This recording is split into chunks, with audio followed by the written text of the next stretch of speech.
Now, this is chapter 3. Now Moses kept the flock of Jethro, his father-in-law, the priest of Midian, and he led the flock to the backside of the desert. And he came to the mountain of God, even to Horeb. And the angel of the Lord appeared unto him in a flame of fire, and in the midst of the bush, in the midst of a bush. And he looked, and behold, the bush burned with fire, and the bush was not consumed. In other words, it didn't burn up. It just stayed on fire. And Moses said, I will turn aside and see this great sight, why the bush is not burnt up. And when Moses saw that he turned aside to see, God called unto him in the midst of the bush and said, Moses, Moses. And Moses says, Here am I. And God said, Draw not near. Put off thy shoes from thy feet, for the place wherein thou stand is holy ground. And the Lord went on to say, I am the God of thy father, of the God of Abraham, the God of Isaac, and the God of Jacob. And Moses hid his face, for he was afraid to look up upon God. Yeah. Yeah. But I'm going to pause here real quickly. Look at that statement. I am the God of Abraham, Isaac, and Jacob. That's the whole thing right there to this very day. The God of Abraham, the God of Isaac, the God of Jacob. And in some cases they might say the God of Abraham, the God of Isaac, the God of Jacob, and the God of Israel. Now, where did Israel get its name? You should know that answer. From Jacob, right? Jacob, your name will no longer be Jacob. Your name will be Israel. Okay? All right. All right. And then the Lord said unto Moses, I have surely seen the affliction of my people which are in Egypt, and I've heard their cry by reason of their taskmasters, for I know their sorrows. And I have come down to deliver them out of the hand of the Egyptians, and to bring them out of the land unto a good land, a large land, a land flowing with milk and honey. Finally, we get that. Remember, they accidentally omitted it in the beginning of the Bible when he told Abraham to go there. A place of the Canaanites, the Hittites, and the Amorites, and the Perizzites, the Hivites, and the Jebusites. Now, I'm hoping that if you've been watching my videos and following them, you would now know what this is all about. You would know why he's saying that I gave unto you, I'm giving unto you the land of the Canaanites, Hivites, Hittites, Amorites, Perizzites, Hivites, and Jebusites. You would know now what that's all about. It all goes back to Abraham. These are African countries and leading up into Saudi Arabian countries. And I'm giving all this land to you, Moses, because I gave it to Abraham, I gave it to Isaac, I gave it to Jacob, you know what I mean? And Joseph came here, and I'm going to give all this to you, you know what I mean? I gave all those things to these men, Abraham, Isaac, and Jacob. Okay? Now, therefore, behold, the cry of the children of Israel has come unto me, and I have also seen the oppression wherewith the Egyptians oppressed them. Come now, therefore, I will send thee unto Pharaoh, and that thou mightest bring forth my people, the children of Israel, out of Egypt. And Moses said unto God, Who am I that should go unto Pharaoh, that I should bring forth the children of Israel out of Egypt? And God said, Certainly I will be with thee, and this shall be a token unto thee, that I have sent thee. When thou hast brought the children forth, the people out of Egypt, you shall serve God upon this mountain. You'll bring them right back here to this mountain. Remember that. You will bring them right back here to this mountain and worship him there.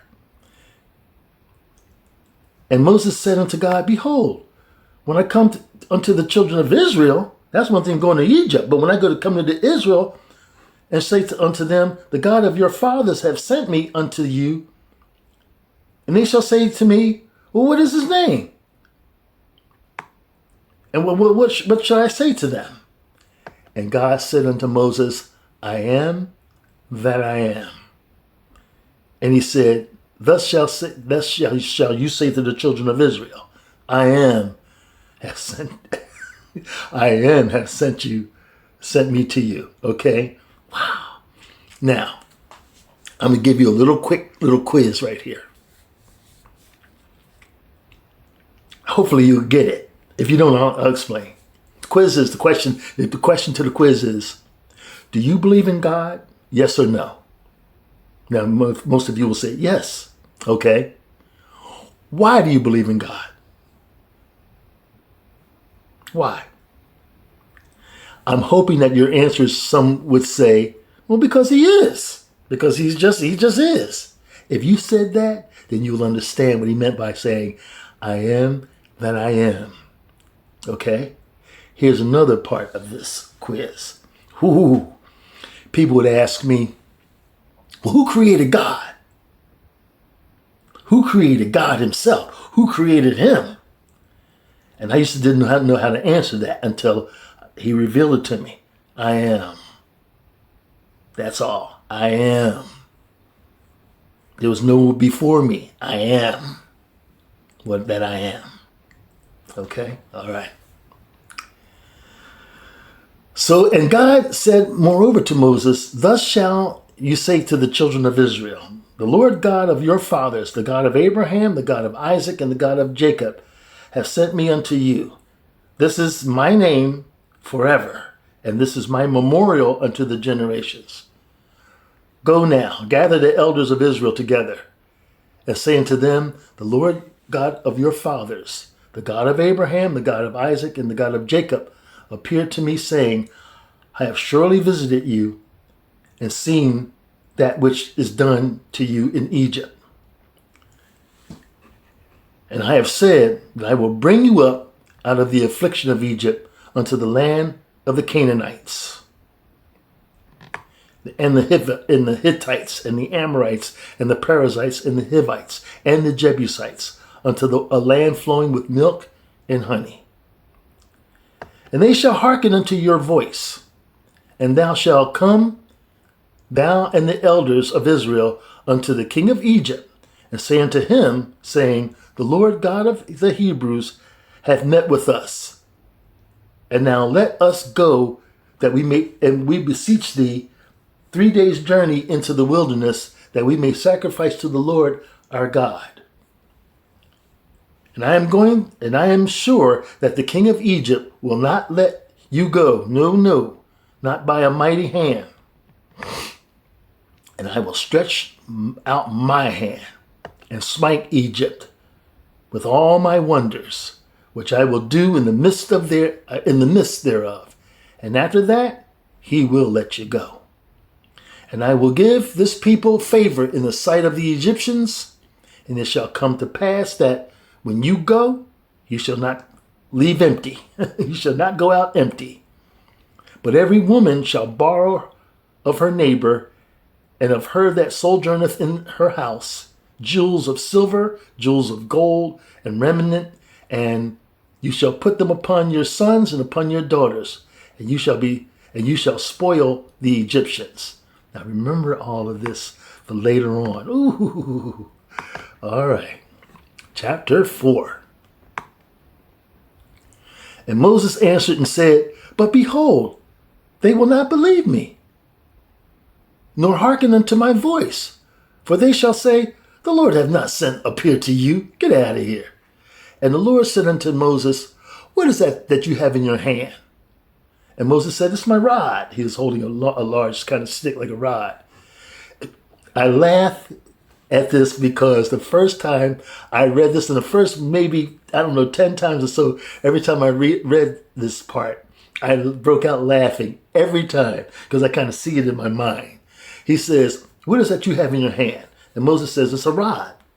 And the Lord said, cast it on the ground. And Moses casted it on the ground, and it became a snake, a serpent. And Moses ran. every time. Moses took off. You know what I mean? And the Lord said unto Moses, put forth thine hand and take it by the tail. And he put forth his hand and caught it, and it became a rod back into his hand again. That they may believe that the Lord God of their fathers, the God of Abraham, the God of Isaac, and the God of Jacob, hath appeared unto thee. And the Lord said furthermore unto him, Put now thy hand into thy bosom. And Moses put his hands in his bosom, and when he took it out, behold, it was leprous as snow. And the Lord said, Put thy hand back into thy bosom again. And Moses put his hand back into his bosom again and plucked it out again, and behold, out of his bosom, and behold, it was turned back into his regular flesh. It shall come to pass that they will not believe you, the Lord said, neither hearken unto your voice of the first sign, that they will believe you in the voice of the latter sign. That's why he did the first thing with the hand, you know what I mean, or the snake, and then the second one with his hand. Okay, if they don't believe you the first time, they'll believe you the second time.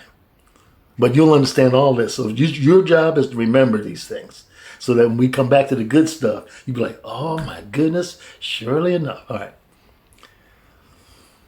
And it came to pass that if they do not believe, this is the Lord speaking to Moses, continuing on with Moses, and if it come to pass that if they do not believe all these two signs, neither hearken unto thy voice, that thou shalt take of the water of the river and pour it upon the dry land, and the water which thou hast taken out of the river shall become blood upon the dry land. And Moses said unto the Lord, O my Lord, I am not eloquent. Therefore, heretofore, now, nor since, I'm not an eloquent man. I wasn't in the past and I'm not now. You know what I mean? Thou hast spoken unto thy servant, but I'm slow of speech and of a slow tongue. Okay, hold on. Okay, so here's Moses saying that I'm not an eloquent man. I'm not a big man with speaking and all that. Okay. Now I want to address. We're going to stop here and come into part 2 of this story, and I'm going to right from the beginning. There's something I'm going to explain about this Moses being a slow of speech. Okay. So sit back. This is a wonderful story, part of all the other wonderful stories, and this is going to be good. So we'll be right back with part 2. The story of Moses. All right.